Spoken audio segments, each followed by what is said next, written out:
राधे राधे। श्री जी मन मंदिर सेवा परिवार में आपका स्वागत है। आज हम जिस विषय पर बात करने वाले हैं उसे शायद आपने सभी ने सुना होगा, वह है सोल हीलिंग। सोल हीलिंग आखिर है क्या, और क्या इसे कोई या हम जो साधारण व्यक्ति है कर सकता है? जी बिल्कुल कर सकता है। उसके लिए सबसे पहले हमें उस सोल हीलिंग की प्रक्रिया को समझना होगा कि सोल हीलिंग आखिर है क्या। अगर आप भी चाहते हैं कि आप स्वयं अपनी सोल हीलिंग कर सकें और अपने परिवार की सोल हीलिंग कर सकें, तो ये वीडियो अंत तक ज़रूर देखना, क्योंकि इस वीडियो के माध्यम से आपको यह पता चलेगा कि आखिर सोल हीलिंग कैसे की जाती है। और अगर आप चाहते हैं इसे सीखना तो हमसे संपर्क भी कर सकते हैं, परंतु सबसे पहले आप इस वीडियो को सुनिएगा और देखिएगा, समझिएगा, क्योंकि जब तक हम कुछ भी देखते, सुनते, समझते नहीं हैं तब तक हमें उसके बारे में नहीं पता चलता है। तो आज का हमारा जो विषय है वो है सोल हीलिंग। और अब तक अगर आपने हमारे चैनल को लाइक, शेयर और सब्सक्राइब नहीं किया है तो कर लीजिए, ताकि हमारी और आपकी एनर्जी मैच कर सके।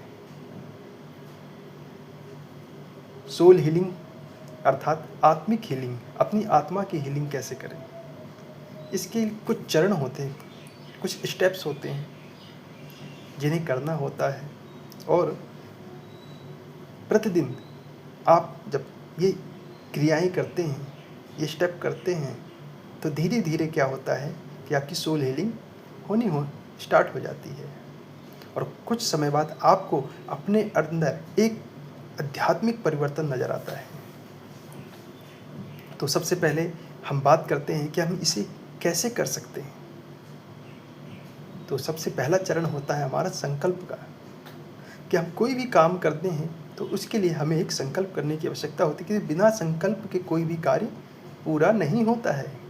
और अगर आप भी चाहते हैं कि आपका यह कार्य पूरा हो, अर्थात आप सोल हीलिंग सीख सकें, तो आपको एक संकल्प लेना होगा।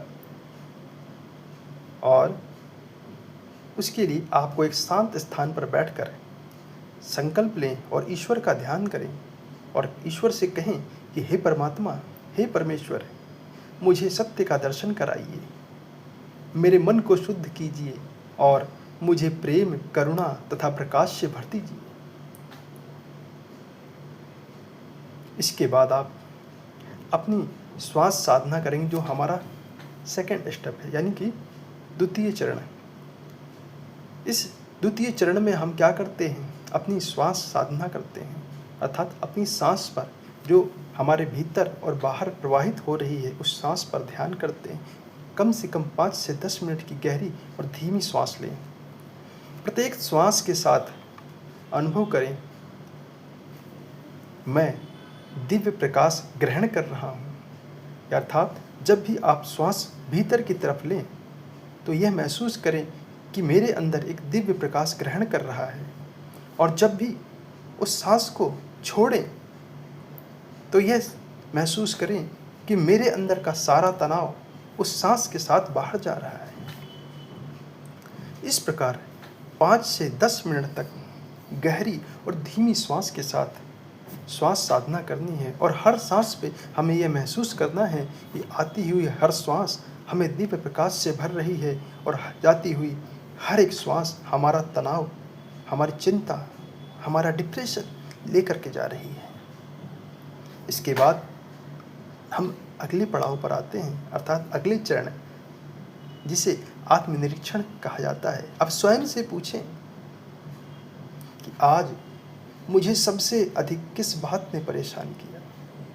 पूरे दिन में जो भी घटनाएं घटी हैं आपके साथ, उन सभी घटनाओं में आपको ऐसी कौन सी बात थी जिसने सबसे ज़्यादा परेशान किया हो, उसको नोट करें एक डायरी में। फिर पूछिए कि मेरे भीतर ऐसा कौन सा भय सक्रिय है जिसकी वजह से मैं इतना भयभीत रहता हूँ, उसे भी लिखिए। महसूस कीजिए कि ऐसा कौन सा भय है जो आपको जीवन में आगे नहीं बढ़ने दे रहा है, जिसकी वजह से आप कुछ कर नहीं पा रहे, हमेशा चिंताओं में रहते हैं। ऐसा कौन सा भय है जो आपकी परेशानियों का कारण बना हुआ है, उसको लिखिए। और फिर पूछिए स्वयं से कि मैं किसे क्षमा नहीं कर पा रहा हूँ। ऐसा कौन सा व्यक्ति है जिसे मैं क्षमा नहीं कर पा रहा? ऐसा कौन सा व्यक्ति है जिसने मुझे इतनी पीड़ा दी कि मैं चाहता तो हूँ उसको क्षमा करना, लेकिन फिर भी मेरा मन नहीं कह रहा, मेरी आत्मा नहीं कह रही कि मैं उसे क्षमा कर दूँ। उसे भी लिखिए, उसका नाम लिखिए बाकायदा। और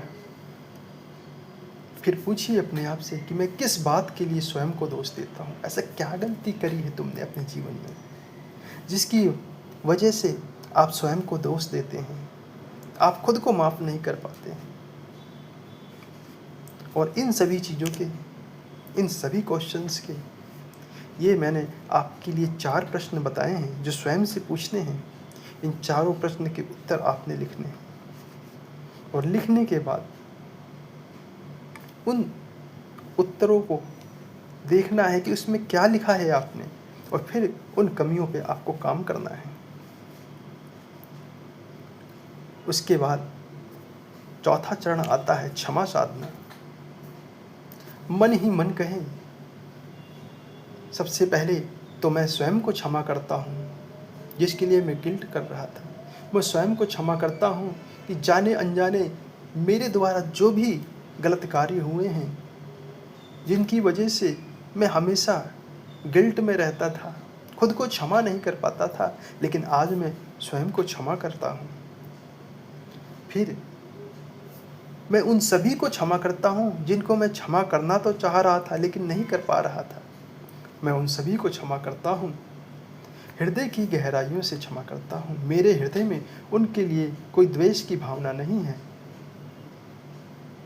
और तीसरा, मैं सभी से क्षमा मांगता हूँ जिनका जाने अनजाने में मैंने अहित किया है, जाने अनजाने में मैंने उनका दिल दुखाया है।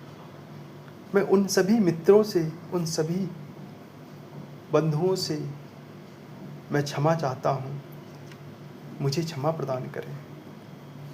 और इसके बाद आपका अगला चरण आता है प्रकाश अध्ययन का। ध्यान की मुद्रा में बैठ करके कल्पना करें कि दिव्य स्वर्णिम प्रकाश, ईश्वर की प्राण ऊर्जा सिर से आपके ऊपर पड़ रही है, आसमान से सीधा आपके सिर पर पड़ रही है और सिर से आपके प्रवेश करके पूरे शरीर और मन को प्रकाशित कर रही है। पूरा शरीर आपकी श्वेत स्वर्णिम ऊर्जा से भर गया है। और इसी भाव में 5 से 15 मिनट तक रहें और महसूस करें, फील करें आंखें बंद करके कि आपका पूरा शरीर उस दिव्य ऊर्जा से सराबोर हो चुका है। आपके शरीर में वो प्राण ऊर्जा, वो दिव्य स्वर्णिम ऊर्जा, वो चेतना पूरे शरीर में फैल रही है। आपका हर एक अंग उस दिव्य ऊर्जा से भर रहा है और उसके भरने के बाद आपके शरीर में एक अत्यंत ऊर्जा का प्रभाव होता है। आपकी सारी थकान अब मिट चुकी है, आपके अंदर की सभी प्रकार की चिंताएं मिट चुकी हैं, आप सभी प्रकार की चिंताओं से मुक्त हो चुके हैं। आपके अंदर एक अत्यंत प्रेम की ऊर्जा का प्रकाश हो रहा है और आपका मन अब अति प्रसन्न है। आप अब अपनी चिंताओं से मुक्त हैं। आपको समझ में आ चुका है कि अब क्या करना है जीवन में। और इसी के साथ अब हमारा जो अगला चरण या अंतिम चरण है वो है प्रार्थना। ईश्वर से प्रार्थना कीजिए कि हे परमात्मा, मेरे मन को प्रेम दीजिए, मेरी बुद्धि को विवेक दीजिए, मेरे जीवन को सेवा का माध्यम बनाइए। हे प्रभु, कि मेरे मन में इतना प्रेम भर दीजिए कि सामने वाला अगर मेरे पास आए तो मेरी उस ऊर्जा में आते ही वो भी प्रेम से सराबोर हो जाए। मेरे अंदर इतनी बुद्धि और विवेक दीजिए कि मैं कभी भी कोई अनुचित कार्य न करूं, जिसके द्वारा मुझे किसी के सामने अपना सिर झुकाना पड़े। हे ईश्वर, मेरे जीवन को सेवा का माध्यम बनाइए ताकि जगत का कल्याण हो सके। मुझे आपके मार्ग पर चलने की शक्ति प्रदान कीजिए ताकि मेरा हर कार्य प्रभु आपकी सेवा बन जाए।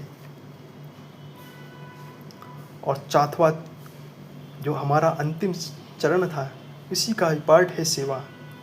सीलिंग अर्थात हीलिंग केवल ध्यान से नहीं बल्कि सेवा से ही गहरी होती है। आप जितनी अधिक सेवाएं देंगे, जितनी अधिक लोगों के लिए निष्काम भाव से सेवा करेंगे, उतनी ही ज़्यादा आपकी हीलिंग पावर बढ़ेगी। केवल ध्यान मात्र से ही हीलिंग की पावर नहीं बढ़ती है। आप अगर किसी गरीब व्यक्ति की सेवा करते हैं तो उससे भी आपके अंदर की हीलिंग पावर बढ़ती है और गहरी होती है। प्रतिदिन कम से कम एक निस्वार्थ सेवा का कार्य करें और इसी के साथ आपकी सोल हीलिंग की प्रक्रिया पूर्ण होती है।